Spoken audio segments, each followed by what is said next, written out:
Estamos de volta para o segundo bloco do Opinião em Debate aqui na MultiTV, canal 8 da Via Cabo. Hoje conversando sobre gestão municipal e controle dos gastos públicos com nossos convidados, Douglas da Mata e Kleber Tinoco. Mas então, como a gente estava conversando, essa questão do dolo, de não ter... Essas pessoas não são tão vaidosas, será que eles não teriam a vaidade de entrar para a história desse município como alguns gestores que nós já tivemos e até hoje se fala neles, como, por exemplo, Marcelo Martins, que sempre é citado como um exemplo de administração, o cara que realmente deu um...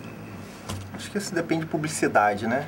Publicidade. Todos os governantes tiveram também seus lados ruins, tiveram coisas ruins, né? A história mostra isso, que não é contada. Essa parte negativa do governo, dessas pessoas, não é contada. O que se destaca é o lado bom.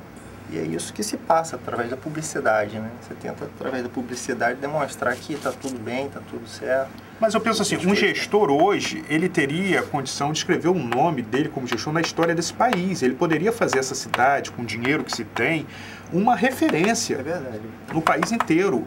E será que isso não passa pela cabeça dessas pessoas?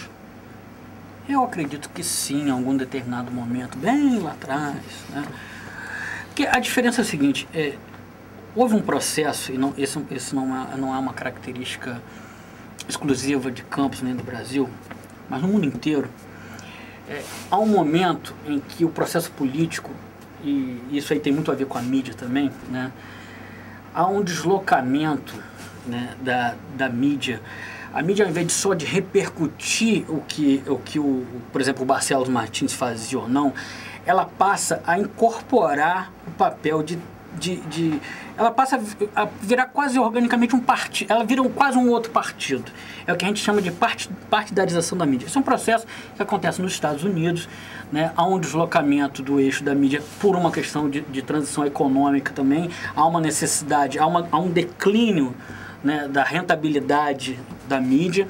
Ela passa a buscar nas verbas públicas, no conluio com as assessorias de imprensa, com as secretarias de comunicação, ela começa a ficar cada vez mais dependente do poder público, da verba pública. E o poder público, por sua vez, começa a enxergar que é capaz de controlar a mídia através dessa verba e também desviar recursos públicos através desses contratos de publicidade, que são contratos não mensuráveis. Como é que você vai fazer licitação de uma tiragem de um jornal? Quanto vale uma notícia? Quanto vale uma propaganda num jornal X?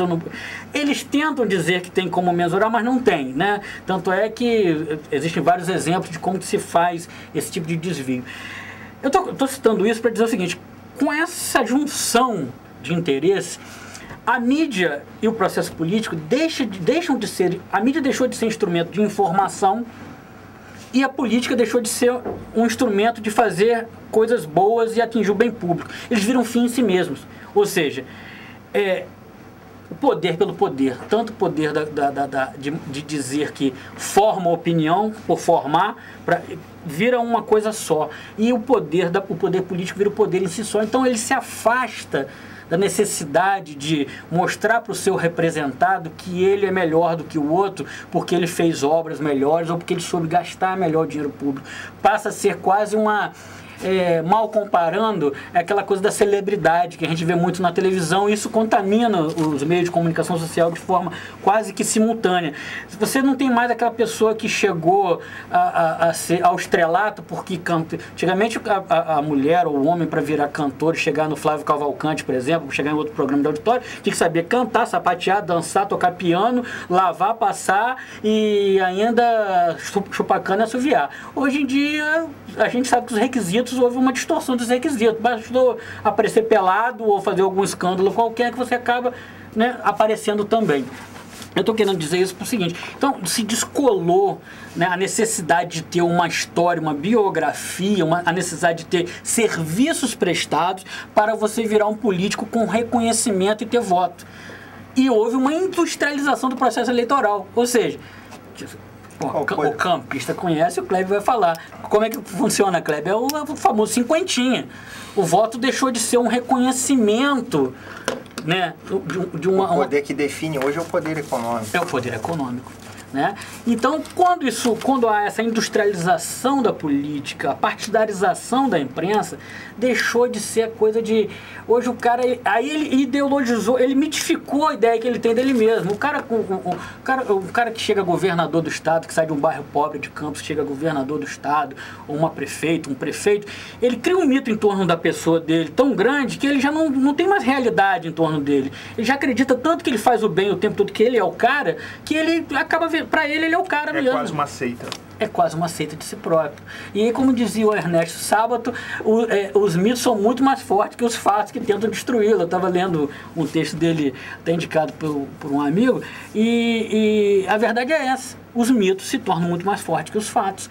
E aí passa a ser essa coisa da quase religiosa da política, que não tem mais a ver com fatos, não tem mais a ver com a questão do bem-estar comum, não tem mais a ver com a ética, não tem mais a ver com moral, não tem mais a ver com a vergonha, né? Passa a ser aquilo que a gente chama de banalização do mal. Ou seja, tanto faz, eu consigo reverter isso com uma boa assessoria de imprensa, eu consigo reverter isso fazendo um bom acordo com o jornal que era da oposição, eu consigo reverter isso com o poder econômico. Para mudar um pouco, é preciso estimular a competição entre os políticos, né, que pretendem chegar ao poder.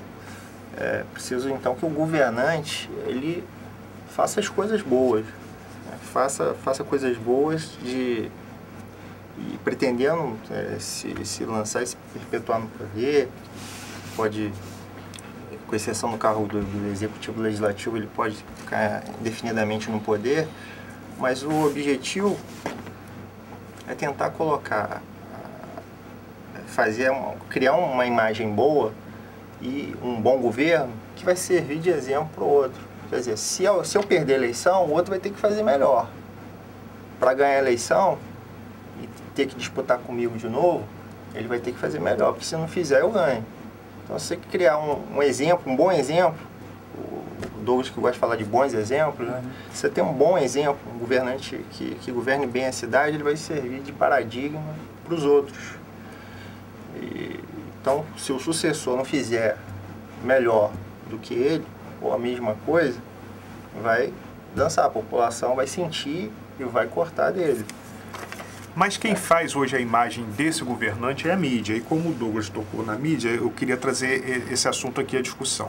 Você, por exemplo, que tem um blog que está todo dia trabalhando aí, soltando algumas... Qual a repercussão que isso tem na mídia tradicional, nos jornais da cidade? Você já sentiu algum... Eu tento passar uma visão do jurista, né? O fato ocorre e tem repercussão jurídica. E o jornalista...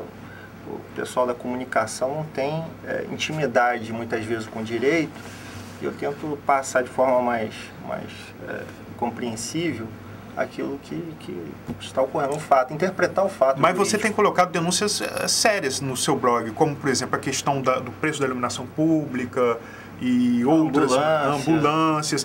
Qual a repercussão que você vê na mídia? Você percebe essa repercussão? Não, acho que a mídia tradicional não dá eco ao que eu venho divulgando. O que está vendo? Está dominado? Está tudo dominado, como diria aquele famoso... Não tem dúvida. Em Campos não tem dúvida de que... A gente pode cantar esse funk sem um dos alicerces da manutenção das estruturas do poder, do tipo de dominação política que existe aqui, é o controle da informação.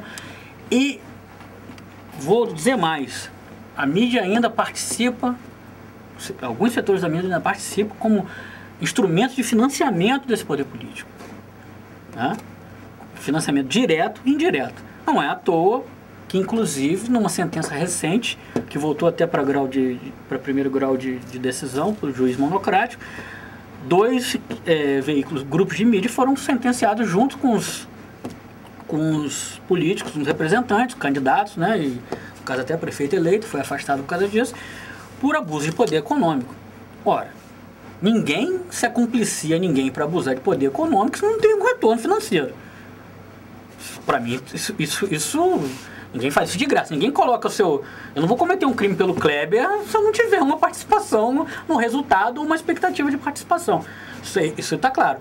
O mais grave é que essas sentenças, né, elas não apontam, eu não vi, pelo menos eu não li, não sei, o Kleber pode me corrigir, um impedimento que deveria estar implícito não, expresso, um impedimento para que esses veículos recebessem qualquer tipo de subvenção pública. A punição é política, né? A punição, e que não vem, porque nem na repercussão, né? Porque nesse tipo de infração à legislação, tem que atuar preventivamente. Depois que a lesão, depois que sai na mídia, depois que a publicidade é feita, já não tem muito o que fazer, né? Tanto é que não conseguimos nem tirar a prefeita.